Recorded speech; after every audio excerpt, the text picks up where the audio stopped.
निर्धारित हो चुका है कि आज का जो लाइव है वो बहुजन समाज पार्टी की राष्ट्रीय अध्यक्ष बहन कुमारी मायावती जी और बहुजन समाज पार्टी इसको लेकर के आज का लाइव रखा गया है।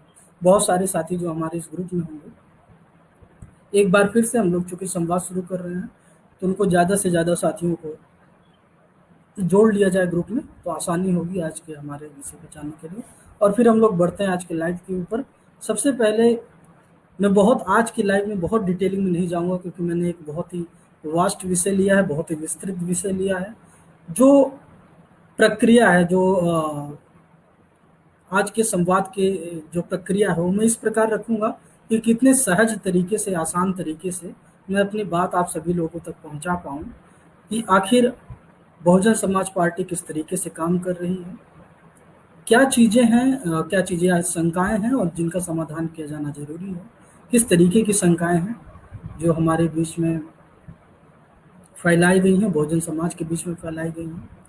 और सबसे पहले इस प्रक्रिया में जो शुरुआत करूंगा, जो मैंने उपविषय आज के बनाए हैं, वो है बहन जी का व्यक्तित्व और निर्णायक नेतृत्व। तो बहन जी के व्यक्तित्व के बारे में हम सभी जानते हैं कि बहन कुमारी मायावती जी सिविल्स की तैयारी कर रही थी, प्रतियोगी परीक्षाओं की तैयारी कर रही थी, आईएएस बनना चाहती थी बहन जी। उन्होंने एलएलबी भी किया हुआ था और ऑलरेडी वो एक शिक्षक के रूप में कार्य कर रही थी। एक अर्निंग महिला थी, अपने परिवार का नेतृत्व कर रही थी और उनका सपना एक बड़े अधिकारी के रूप में, एक प्रशासनिक अधिकारी के रूप में होने का था, जो सपना उनके पिता श्री प्रभुदयाल जी ने दिखाया था। क्योंकि वो शिक्षित थे, उन्होंने अपने परिवार को शिक्षित किया था, बाबा साहेब की शिक्षाओं के बारे में बताया था। तो एक था कि बदलाव की भूमिका सबसे ज़्यादा उस समय मानी जाती थी। बहुजनों की राजनीति इतनी प्रखर नहीं थी। जो लोग थोड़ी बहुत राजनीति करते थे वो कांग्रेस में करते थे या अन्य दलों में, छोटी बहुत सीमित राजनीति थी बहुजन समाज के लोगों की। अधिकतर जो राजनीति थी उस समय की, वहाँ पे सवर्णों का दबदबा था, बहुजन समाज के लोगों का प्रतिनिधित्व तो नहीं था, ना के बराबर था। जो था वो बहुत सीमित था और बहुत सीमित दायरे में लोग काम कर पा रहे थे उस समय तक। तो ऐसी स्थितियों में जो आदमी बहुत पढ़ता लिखता था बहुजन समाज का, सोचता था कि मैं कोई अधिकारी बनूंगा, कोई बड़ा अधिकारी बन पाऊंगा, तब मैं समाज के लिए बेहतर से बेहतर कार्य कर पाऊंगा। और एक रोल मॉडल के रूप में एक बड़ा अधिकारी होना, आईएएस अधिकारी होना बहुत बड़ी बात है। तो वो एक शिक्षित पढ़े लिखे रूप में बहन जी भी समझ पाती थी, बहन जी की सोच समझती कि मुझे एक अधिकारी बनना है। फिर जब मान्यवर साहब देखते हैं कि एक छात्रा, एक युवा महिला जो कि अभी बेहद ही कम उम्र की हैं और अपने सामाजिक आंदोलन के लेके बाबा साहेब मिशन मूवमेंट को लेकर कितना जागरूक है, तब मानवर काशीराम साहब सोचते हैं कि निसंदेह हमको ऐसी महिलाओं के नेतृत्व की आवश्यकता है। और वो मानवर साहब बहन जी के पास जाते हैं, बहन जी के घर जाते हैं। इस घटना का जिक्र बहन जी के जरिए भी आप लोगों ने कई बार सुना होगा। तो आप समझिए कि चुनौती ये नहीं है, चुनौती ये है, बहन जी के व्यक्तित्व को आप समझना चाहते हैं तो आपको ये समझना होगा, यहाँ से जो समझने की बात है कि आखिर वो क्या बात रही होगी। मानवर काशीराम साहब ने, जो कि इस समय भी बहुजन समाज पार्टी की स्थापना नहीं हुई है और कोई राजनीतिक दल नहीं है, मानवर काशीराम साहब तो सामाजिक आंदोलन चला रहे थे। तो ऐसे समय में मानवर काशीराम साहब बहन जी को ये कहते हैं कि अगर आपको इससे भी बड़ा बनना है तो आपको निसंदेह मैं आपको इतना काबिल नेता बना दूंगा, इस तरीके का नेतृत्व करता बना दूंगा कि बहुत सारे आईएएस पीसीएस ऑफिसर आपके चारों तरफ घूमेंगे, आपका आदेश मानेंगे, आपका कहना मानेंगे। तो मनोहर साहब ने किस तरीके से कन्विंस किया होगा, बहन जी की निर्णय की कितनी क्षमता रही होगी कि बहन जी ने इस बात को स्वीकार किया होगा। ऐसी पार्टी जो वजूद में नहीं थी, जिसका वजूद नहीं था, केवल सामाजिक संगठन के जरिए आंदोलन चल रहा था, और इस बात को स्वीकार कर लेना कि कल हम सरकार का भी, तमाम पार्टियां आपकी जानकारी में देखे होंगे बनती हैं, खत्म हो जाती हैं, पता नहीं चलता। कितनी पार्टियां जब से बहुजन समाज पार्टी बनी है आई और चली गई, उनका पता भी नहीं चला कि आज उनका वजूद कहाँ है। आप सोचिए कि जब बहुजन समाज पार्टी बनी भी नहीं थी तब बहन जी मनोहर साहब के संदेशों पर भरोसा करते हुए भरोसा करती हैं और ये विश्वास करती हैं कि आने वाले समय में हम अपनी भारत लिखेंगे, हम इस देश के हुक्मरान बनेंगे, इस देश के शासक बनेंगे। तो कितनी जबरदस्त निर्णय क्षमता रही होगी उस समय भी बहन जी की, और कितनी प्रतिबद्धता रही होगी सामाजिक संघर्ष की कि बहन जी ने निर्णय लिया। सामान्य तौर पे समझ में आता है कि ये आसान निर्णय है और ये तो अ, कोई भी ले सकता था, लेकिन आप सोचिए कि उस समय महिलाओं का निकलना आज के समय में सोचिए कितना मुश्किल है। उस समय महिलाओं का सामाजिक पटल पर आना, समाज का नेतृत्व करना, सामाजिक सुधार के लिए काम करना, सामाजिक परिवर्तन के आंदोलन को चलाना कितना मुश्किल रहा होगा। तो बहन कुमारी मायावती जी जब यह निर्णय लेती हैं, उसी समय क्रांति की एक नई पटकथा लिखी जाती है और उसी समय निर्धारित हो जाता है कि बहन जी का व्यक्तित्व क्या है, निर्णय क्षमता क्या है, जिसके जरिए वो इस आंदोलन को आगे बढ़ाने वाली हैं, सामाजिक आंदोलन का नेतृत्व करने वाली हैं, सामाजिक परिवर्तन के आंदोलन का नेतृत्व करने वाली हैं।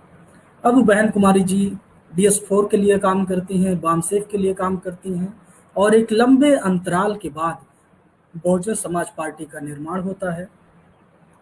और बहुजन समाज पार्टी के निर्माण के बाद लगातार बहुजन समाज पार्टी जब इलेक्शन लड़ना शुरू करती है, तो बहुत ऐसा नहीं था कि इलेक्शन में उतरी और तुरंत बहुजन समाज पार्टी की सफलता मिल गई हो। मानवर साहब ने BSP के जरिए, चूंकि उस समय बहन कुमारी मायावती तेज तर्रार नेता थी, आप उनकी पुरानी तस्वीरें देखिए तो आपको उनके आक्रोश और उनके तेवर का पता चलेगा, उनके आंदोलन का पता चलेगा, और आप ये समझ पाएंगे कि किस तरीके का तेवर बहन जी का रहा होगा। बहन जी जब उस समय बहुजन समाज पार्टी के जरिए नेतृत्व करना शुरू करती हैं, आंदोलन करना शुरू करती हैं और इलेक्शन लड़ना शुरू करती हैं, तो कई बार उनको जेल में डाला जाता है, साजिशन जेल में डाला जाता है। उस समय की तस्वीरें आप देख सकते हैं कि बेहद कम उम्र की महिला जो कि सामाजिक आंदोलन के लिए उतरी हो, बहुजन आंदोलन को आगे बढ़ा रही हो, उसको किस तरीके से साजिश करके जेल में डाला जा रहा है। कई बार बहन जी जेल गई हैं अपनी युवावस्थाओं में, और बार बार शासन प्रशासन की जो साजिशें होती रही उसका उन्होंने सामना किया है।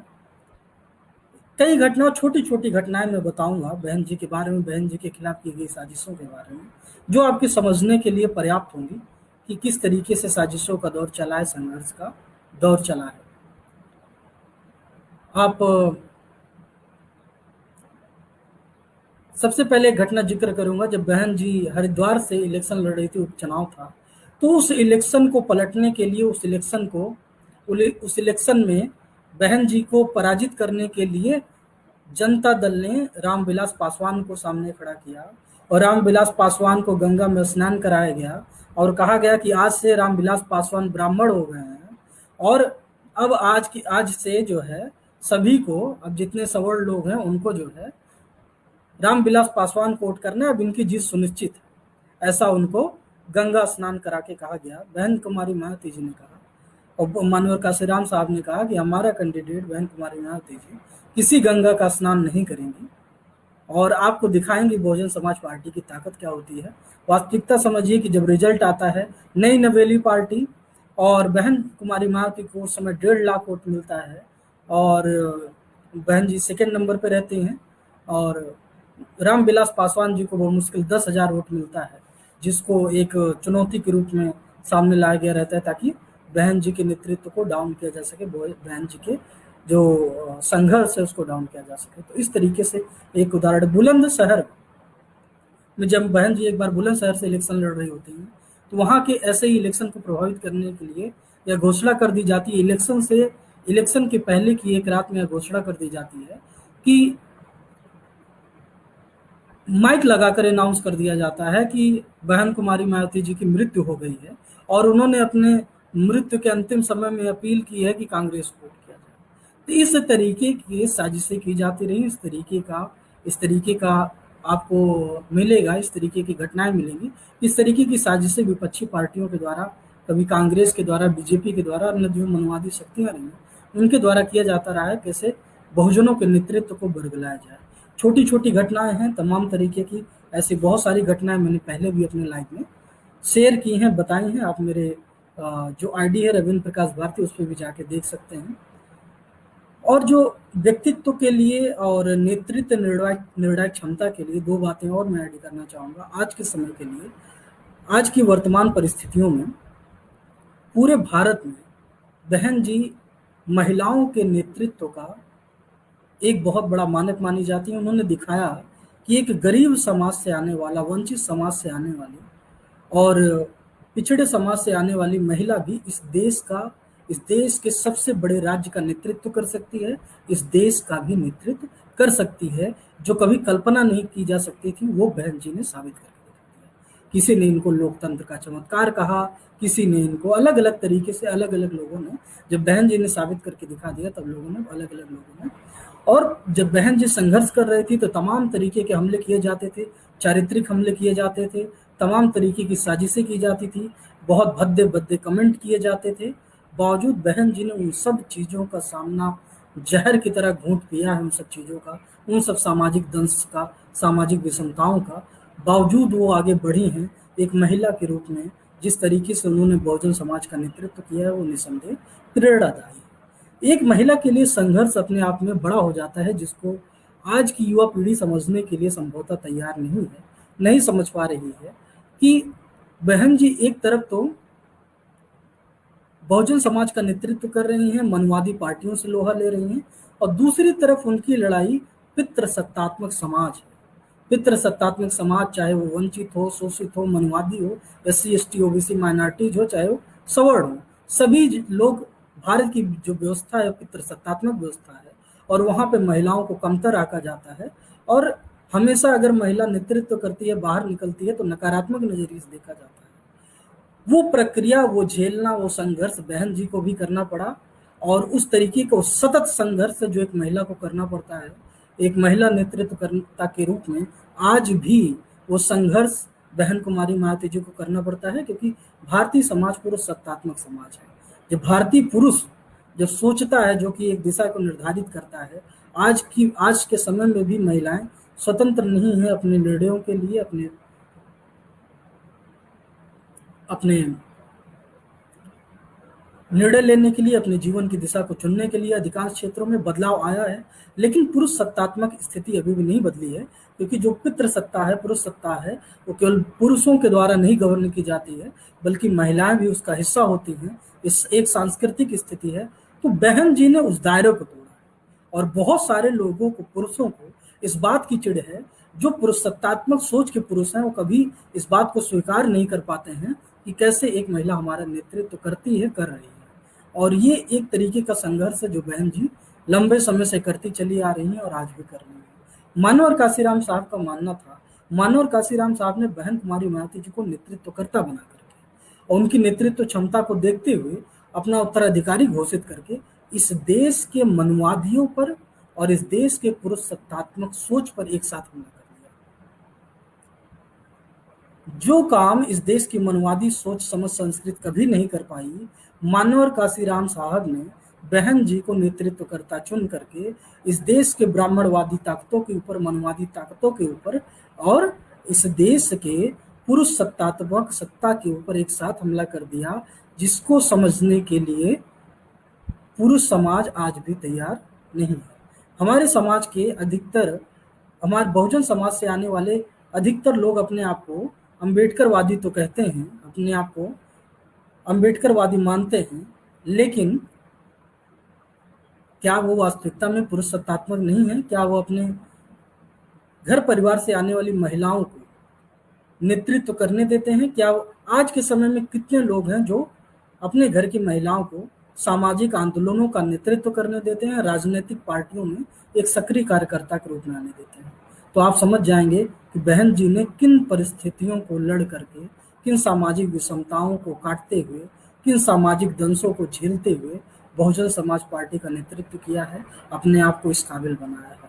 तो ये बहन जी के, मैं व्यक्तित्व के बारे में, बहन जी के जो उनका निर्णायक नेतृत्व है, और बहन जी ने अपने शासनकाल के जरिए ये साबित करके दिखाया है कि किस तरीके से बहन जी इस देश का नेतृत्व कर सकती हैं। बहन जी ने किस तरीके से इस देश के सबसे बड़े राज्य उत्तर प्रदेश का नेतृत्व किया है। कई सारे साथियों के लगातार मैसेज आ रहे हैं और उनसे जोड़ने का प्रयास हो रहा है। आगे की जो दूसरा विषय है जिस पे मैं आना चाहूँगा, बहुजन समाज पार्टी में युवाओं की भूमिका, मैं चाहता हूं कि मैं इस पे सबसे लास्ट में बोलूं, सबसे अंत में बोलूं, और बहुत ही मैं संदर्भित तरीके से, बहुत ही संक्षिप्त में मैं अपनी बात रख रहा हूँ। इसलिए अगर किसी को डिटेलिंग में बात को समझना हो तो अपने प्रश्न जरूर छोड़ देगा कमेंट बॉक्स में। दूसरा जो युवाओं की भूमिका है, उस पर मैं सबसे अंत में बात करूंगा, क्योंकि मैं चाहता हूँ युवाओं के लिए जो संदेश हो समेकित रूप से जाए। दूसरा जो विषय, सामाजिक परिवर्तन और आर्थिक मुक्ति का आंदोलन बहुजन से सर्वजन तक। सबसे पहले हमारे लिए समझना जरूरी है कि सामाजिक परिवर्तन क्या है। बहुत सारे साथी आपने देखा होगा सामाजिक न्याय की बात करते हैं। सामाजिक न्याय की बात करने का मतलब क्या है कि इस समय की जो व्यवस्था है उसमें हमें हमारे हिस्से भर की, हमको हमारे साथ कोई अन्याय न करे, हमको जितना विधि सम्मत है उतना मिल जाए, यही सामाजिक न्याय है। सामाजिक न्याय मांगा जाता है। आप न्याय मांगते हैं, भैया हमको न्याय दे दीजिए। सामाजिक परिवर्तन ये कहता है कि नहीं नहीं, सामाजिक न्याय तो आप कब तक सामाजिक न्याय मांगते रहिएगा, कब तक आप दूसरे के सामने हाथ फैला के खड़े रहिएगा। हमको सामाजिक न्याय नहीं करना है, हमको सामाजिक परिवर्तन लाना है। जब तक इस देश में समानता समता की भावना नहीं आ जाती, भाईचारे की भावना नहीं आ जाती, असमानता समाप्त नहीं हो जाती, और इस देश में जो, जिस देश का जो संसाधन है उस पे सभी की बराबरी से हिस्सेदारी नहीं हो जाती है, तब तक इस देश में सामाजिक न्याय कभी भी स्थापित नहीं हो सकता है। तब तक सामाजिक न्याय की परिकल्पना एक कोरी परिकल्पना है। इसलिए बहुजन समाज पार्टी सामाजिक न्याय की बात नहीं करती, सामाजिक परिवर्तन की बात करती है, क्योंकि बिना सामाजिक परिवर्तन के सामाजिक न्याय की स्थापना नहीं की जा सकती। आर्थिक मुक्ति तभी संभव है जब तक सामाजिक परिवर्तन नहीं आएगा, जब तक सभी समय समता की भावना नहीं आएगी, सभी को एक समान अवसर नहीं मिल पाएंगे इस देश की सभी प्रणालियों में, चाहे वो निजी हो, चाहे सार्वजनिक हो, चाहे प्राइवेट हो, चाहे सरकारी हो। जब तक सभी में इस देश के बहुजन समाज को प्रॉपर प्रतिनिधित्व नहीं मिल जाता है, हिस्सेदारी नहीं मिल जाती है, तब तक इस देश के बहुजन समाज की आर्थिक मुक्ति संभव नहीं है। और तब तक सामाजिक परिवर्तन भी संभव नहीं है। जब तक सामाजिक परिवर्तन संभव नहीं है, तब तक सामाजिक न्याय कभी स्थापित नहीं हो सकता है देश में। ये बहुजन समाज पार्टी की स्थापना है। तीसरे पे मैं बहुत संक्षेप में भी बोलूंगा, बहुजन से सर्जन तक। तमाम लोग इस तरीके का भ्रम फैलाते हैं, तमाम लोग इस तरीके की बातें करते हैं कि बहुजन समाज पार्टी गलत दिशा में चली गई है, क्योंकि वो बहुजन से सर्जन तक की बात करती है, सर्जन हिताय सर्जन सुखाय की बात करती है। उनको बाबा साहब के द्वारा लिखित जो ओरिजिनल राइटिंग्स है उसको खंड 1 पढ़ना चाहिए, जिसमें महाराष्ट्र के राज्य निर्माण के बारे में वर्णन है। उसमें आपको मिल जाएगा कि सर्जन हिताय सर्जन सुखाय की संकल्पना बाबा साहब की जो विचार है वहां से ली गई है, और सर्जन हिताय सर्जन सुखाय क्यों लिया गया है, और बहुजन हिताय बहुजन सुखाय क्या है, सर्जन हिताय सर्जन सुखाय क्या है। तो मैंने आपको रेफरेंसिंग दे दिया कि बहुजन हिताय बहुजन सुखाय तथागत गौतम बुद्ध की वाणी से आता है, तथागत गौतम बुद्ध का संदेश है, जिसको जब मान्यवर काशीराम साहब ने जब राजनीतिक आंदोलन की शुरुआत की, सामाजिक आंदोलन की शुरुआत की, तो बहुजन हिताय बहुजन सुखाय जो तथागत गौतम का संदेश है उसको अपना ध्येय वाक्य बनाया, इस आंदोलन का ध्येय वाक्य बनाया। लेकिन ये आंदोलन का ध्येय वाक्य है, और आंदोलन का ध्येय वाक्य बहुजन हिताय बहुजन सुखाय ये बताता है कि बहुजन समाज के लोगों को इकट्ठा होना होगा। इस देश की जो वंचित जमात है, वंचित है, शोषित है, पिछड़ा है, आदिवासी है, उन सभी समाज को इकट्ठा होना होगा, अकलियत को इकट्ठा होना होगा, जिससे हम लोग इस देश में सत्ता की स्थापना कर सकें। लेकिन हम इस देश के शासक तभी बन सकते हैं, बेहतर शासक तभी होंगे जब हम सर्जन हिताय सर्जन सुखाय के सिद्धांतों का पालन करेंगे। हमारे सत्ता में आने का उद्देश्य किसी एक जाति के प्रति घृणा फैलाना नहीं है, किसी एक जाति या एक वर्ग के खिलाफ विद्वेष फैलाना नहीं है, बदला लेना नहीं है। सर्जन हिताय सर्जन सुखाय हमें बताता है कि हम इस देश की शासक जमात तभी बन सकते हैं जब हम इस देश में सभी के साथ समानता का व्यवहार करेंगे। अगर साथियों ने अश्वेत आंदोलन को देखा और पढ़ा होगा तो इस देश में अफ्रीका हमारे सामने बहुत बड़ा उदाहरण है, और अमेरिका बहुत बड़ा उदाहरण है कि किस तरीके से अश्वेतों की क्रांति ने अपने आंदोलनों के जरिए सवर्ण समाज के लोगों को एक साथ लेते हुए परिवर्तन लाया। आज के समय वहां के बहुजन समाज को प्रॉपर उनकी जनसंख्या के अनुपात में प्रतिनिधित्व मिल रहा है और नेतृत्व मिल रहा है। लेकिन भारत में आज भी तमाम तरीके की साजिशें होती हैं और प्रॉपर प्रतिनिधित्व नहीं मिल पा रहा है। उसकी वजह यही है कि जब तक हम लोग इस देश के सभी वर्ग के लोगों को अपने साथ आंदोलन में जोड़ते हुए एक साथ नहीं खड़ा कर पाएंगे, तब तक हम लोग सफल नहीं हो पाएंगे। हमारे किसी भी महापुरुष ने हमको जातिगत आधार पर घृणा करना नहीं सिखाया है। आप तमाम तरीके के आंदोलन करने वाले कुछ लोगों को देखते होंगे, सीमित लोग हैं जो तमाम तरीके की बातें करते हैं, जात के खिलाफ या वर्ग के खिलाफ घृणा फैलाते हैं। बाबा साहब ने हमको शोषक जातियों की तरफ, शोषक वर्ग से सचेत किया और बताया कि शोषक वर्ग किस तरीके से काम करता है, हमसे उससे सचेत रहना, कैसे सचेत रहना है। राष्ट्रपिता ज्योतिबा फुले ने भी हमको यही समझाया। लेकिन आप देखिएगा, क्या उनके साथ काम करने वाले उच्च वर्ग के लोग नहीं थे? आप पाएंगे उनके साथ काम करने वाले, चाहे वो बाबा साहब रहे हों, चाहे ज्योतिबा राव फुले रहे हों, जो लोग असमानता को नहीं मानते थे, विभेद को नहीं मानते थे, वो उच्च वर्ग के लोग भी अपनी जो कमियां जानते थे, सामाजिक कमियों को स्वीकार करते थे, उन्होंने आंदोलन में सहयोग किया। तो हमको समझना पड़ेगा कि बहुजन आंदोलन किसी एक जाति, वर्ग, संप्रदाय के खिलाफ घृणा की अपील कभी नहीं करता है। इसकी सीधी सीधी सी बहुजन आंदोलन की अपील है कि सभी के साथ समता और भाईचारे का व्यवहार किया जाना, और निसंदेह जो शोषक जातियां हैं वो इससे आगाह करता है, बताता है, और इसलिए बताता है कि समाज सतर्क रहे। जो लोग किसी भी रूप में शोषक के रूप में आ रहे हैं उनका प्रतिकार किया जा सके, लेकिन इसका अर्थ कतई नहीं है कि हम इसको घृणा के रूप में देखें। और यही वजह है कि बहन कुमारी मायावती ने बहुजन आंदोलन को एक नया आयाम दिया। बहुजन आंदोलन को, अगर आपको शासक बनना है, इस देश की शासक जमात बनना है, तो आपको सर्जन हिताय सर्जन सुखाय के सिद्धांत को स्वीकार करना होगा। आप घृणा आधारित किसी सिद्धांत को लेकर, जिन लोगों ने बहुजन हिताय बहुजन सुखाय को नकारात्मक तरीके से आज भी चला रहे हैं, किसी जाति वर्ग के खिलाफ घृणा फैलाते हैं बहुजन का नाम लेकर के, वो लोग निसंदेह गलत हैं। वो लोग हमारे महापुरुषों की वैचारिकी को गलत तरीके से प्रसारित कर रहे हैं। तो इसलिए सर्जन हिताय सर्जन सुखाय हमारे आंदोलन का नया पड़ाव है।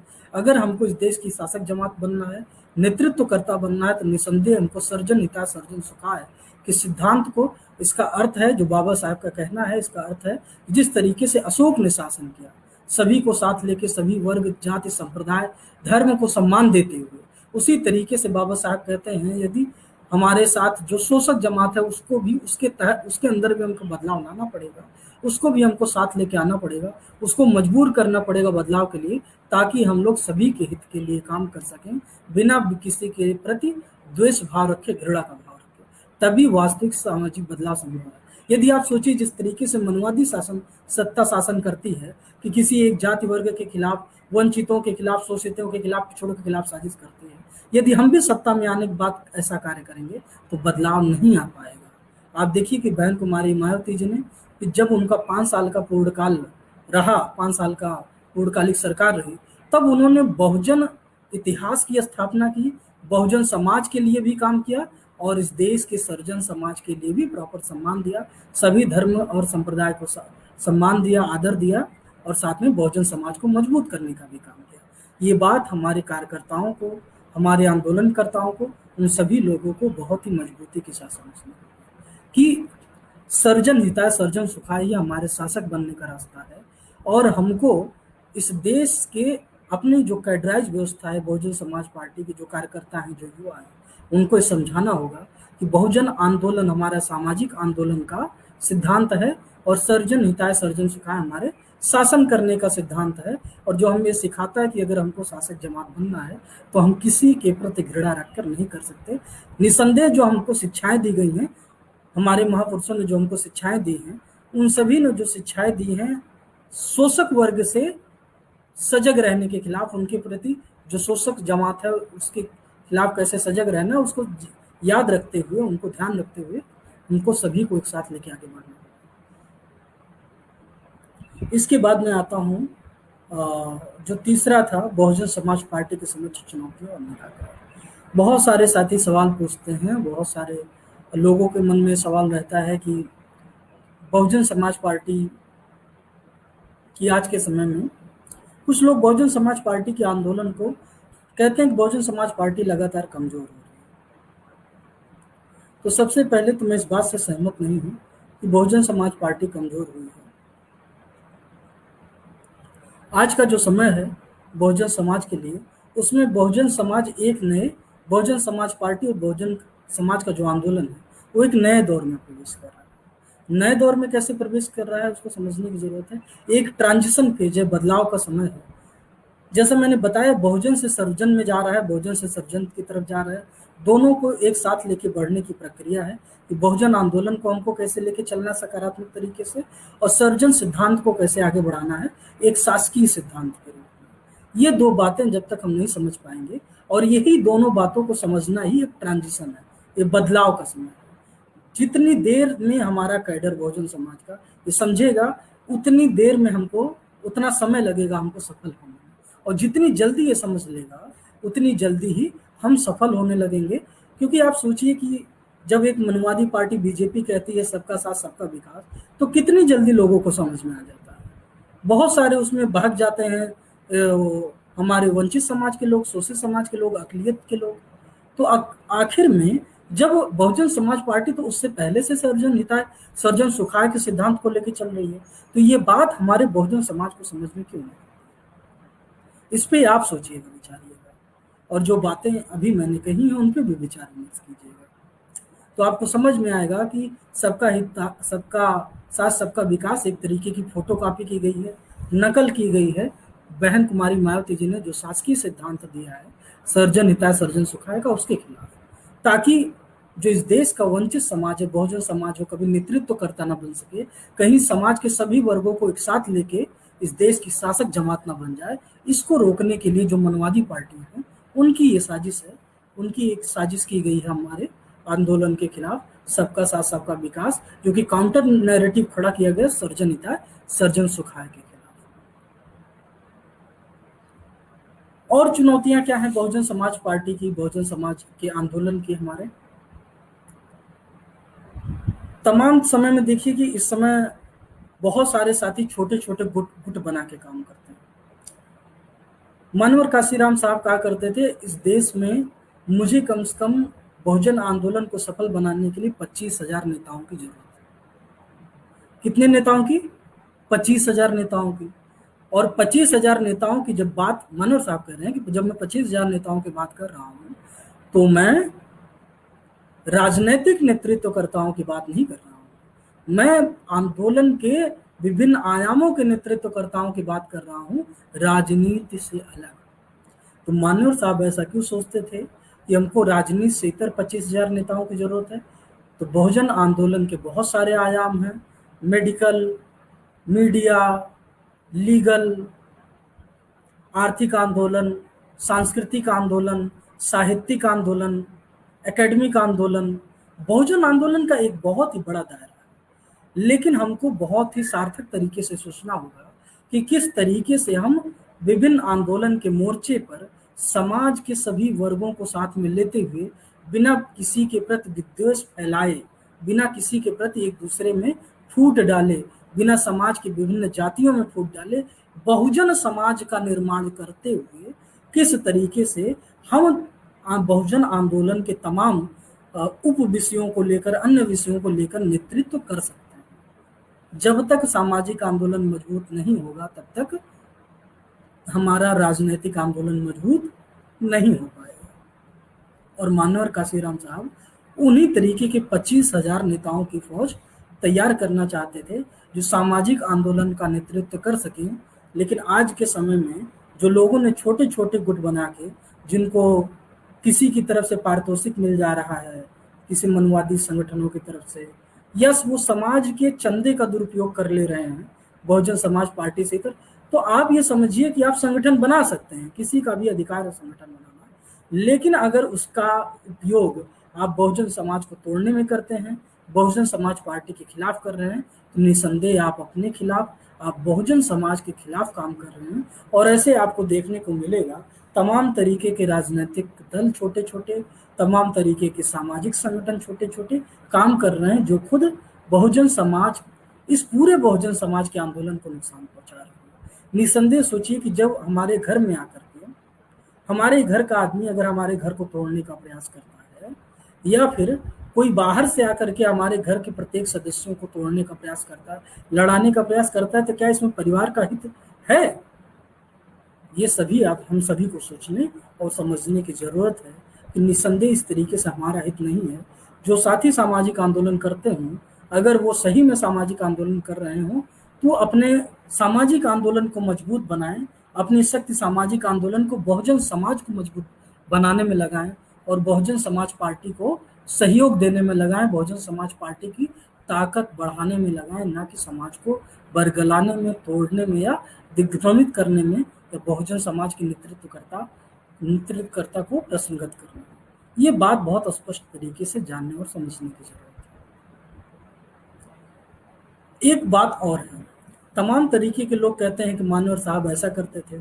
आपकी जानकारी के लिए बता दूं, जब मान्यवर साहब ने आंदोलन शुरू किया था और कर रहे थे, तो तमाम पढ़े लिखी इसी जमात के लोग, कई आईएएस ऑफिसर, पीसीएस ऑफिसर, बहुत सारे पढ़े लिखे लोग उस समय मान्यवर साहब का भी विरोध करते थे। बहुत सारी गलत गलत बातें, नकारात्मक बातें मान्यवर साहब के बारे में करते थे, और वही लोग आज मान्यवर साहब का नाम लेकर के बहन जी के बारे में नकारात्मक दुष्प्रचार करते हैं। तो आप खुद सोच लीजिए कि आपको किसको सही मानना है और किसको गलत मानना है। अगर आपको मेरी बातों पे संदेह हो तो आप पता कर सकते हैं कि मान्यवर साहब के बारे में क्या क्या कहा गया जब मान्यवर साहब ने आंदोलन की शुरुआत की थी, तो और उनके बारे में किस किस तरीके के भ्रम फैलाए गए। उसी तरीके के लोग आज भी, ऐसे लोग जिनका पेट भरा हुआ है, जिनकी बहुत सारी संपत्तियां हैं, जिन्होंने 5 साल के शासनकाल रहते हुए बहुजन समाज पार्टी के, उन्होंने बहुत सारी संपत्ति इकट्ठा कर दी, और संपत्ति इकट्ठा करके अब जब बहुजन समाज पार्टी की जरूरत पड़ती है कि भैया इतनी संपत्ति आपने बहुजन समाज पार्टी की शासन सत्ता रहते हुए बनाई है, अब आप दीजिए, तो बहुजन समाज पार्टी और बहुजन समाज पार्टी के नेतृत्वकर्ता पर आरोप लगाते हुए भाग खड़े होते हैं कि कहीं उनको सामाजिक त्याग न करना पड़े।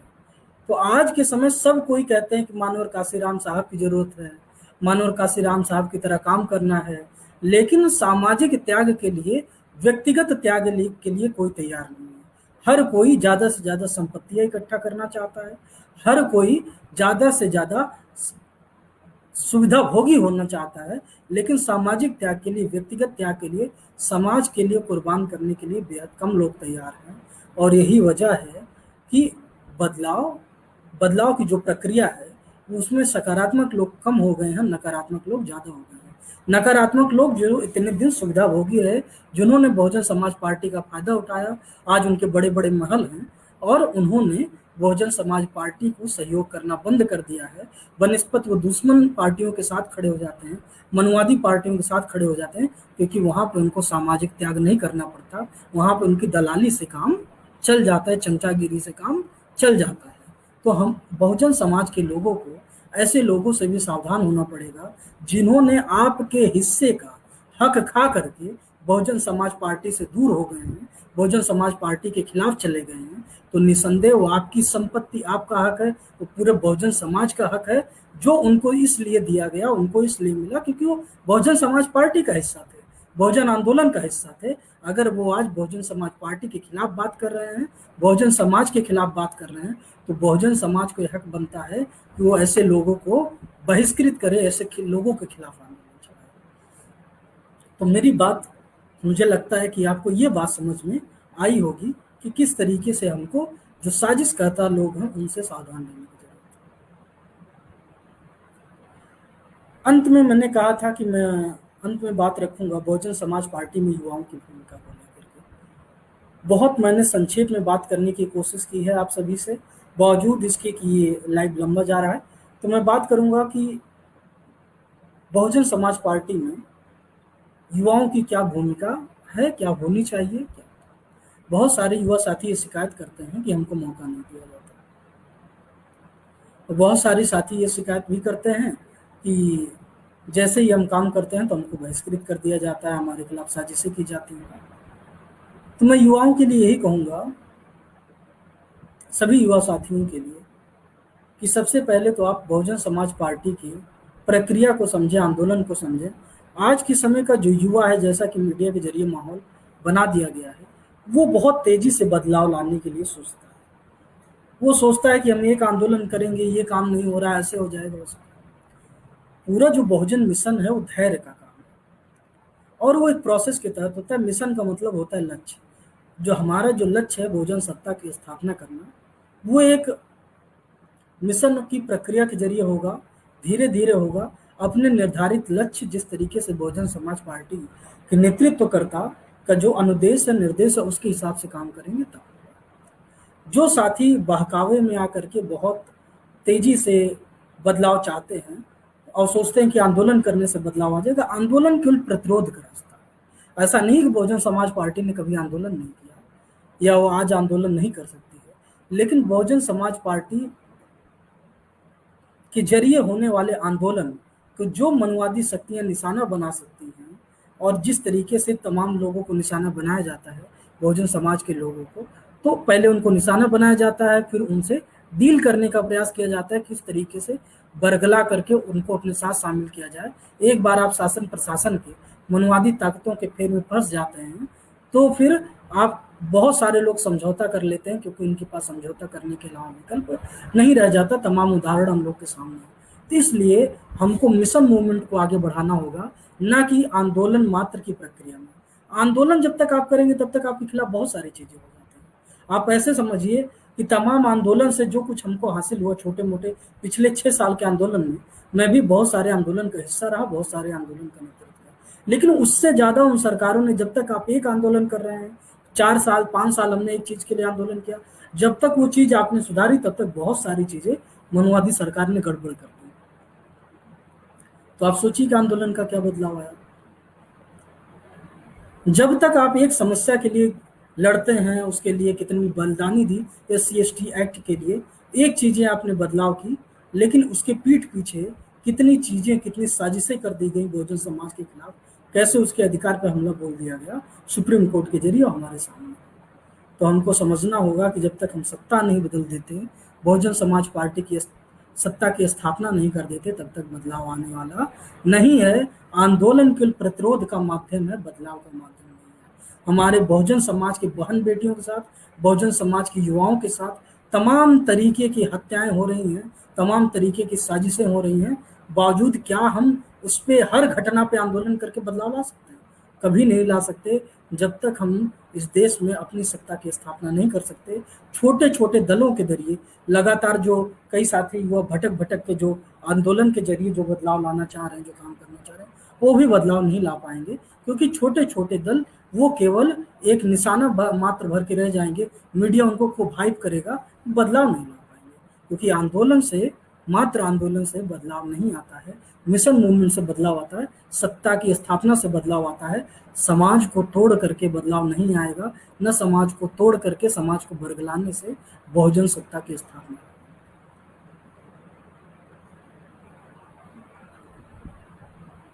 अब आते हैं युवाओं के लिए क्या भूमिका हो सकती है। तो युवाओं के लिए, जैसा मैंने आप लोगों को भी बताया कि बहुत सारे युवा हैं जो आज के समय में अपनी भूमिका की तलाश करते हैं। तो मैं कहूँगा आप बहुजन समाज पार्टी को ज्वाइन कीजिए। जो हमारे वरिष्ठ पदाधिकारी हैं, जो बहुजन समाज पार्टी के बड़े पदों पर हैं, आप, मुझे लगता है इतने दिन का मेरा अनुभव है कि सभी लोग सहज हैं, संवाद करने में सक्षम है, संवाद भी करते हैं। और बहुजन समाज चाहता है, बहुजन समाज पार्टी चाहती है कि ज़्यादा से ज़्यादा युवा जो है बहुजन समाज पार्टी का हिस्सा बने। बहन जी ने कहा भी है कि 50% जो पद हैं वो युवाओं को दिए जाएंगे, और दिए भी जा रहे हैं।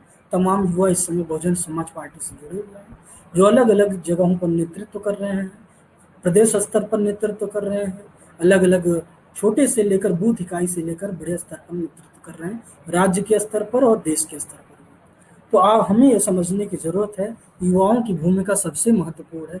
बिना भटके हुए बहुजन समाज पार्टी के लिए, बहुजन समाज पार्टी को मजबूत करने के लिए काम करें, और वो समझें कि ऊर्जा होना जरूरी है, ताकत होना जरूरी है, क्षमता होना जरूरी है, लेकिन एक सिस्टम के तहत काम करना भी बेहद जरूरी है। बहुजन समाज पार्टी के सिस्टम के तहत काम करना भी बेहद जरूरी है। जब आप पूरे आंदोलन को धीरे धीरे समझने लगेंगे, मेरा भरोसा है कि आप समझ पाएंगे कि मिशन मूवमेंट चलाना कितना जरूरी है, समाज में बदलाव लाना कितना जरूरी है। केवल आंदोलन कर लेने से, मीडिया की हाइप ले लेने से, मीडिया का सहारा लेके चमक लेने से बदलाव आने वाला नहीं है समाज में। तो मुझे उम्मीद है युवाओं के सामने बहुत सारे विकल्प हैं, बहुत आंदोलन को अलग अलग तरीके से नेतृत्व देने की उनके पास नेतृत्व क्षमता है। और मैं पढ़ी लिखी पीढ़ी से, तमाम नेतृत्वकर्ताओं से, सभी से मैं ये अपील भी करूंगा कि सभी लोग बहुजन समाज पार्टी का हिस्सा बने, बहुजन समाज पार्टी को मजबूत करने के लिए काम करें। आपको आपके यथोचित सम्मान के तहत आपको जरूर जिम्मेदारी मिलेगी, ये मेरा अनुभव भी है और भरोसा भी है।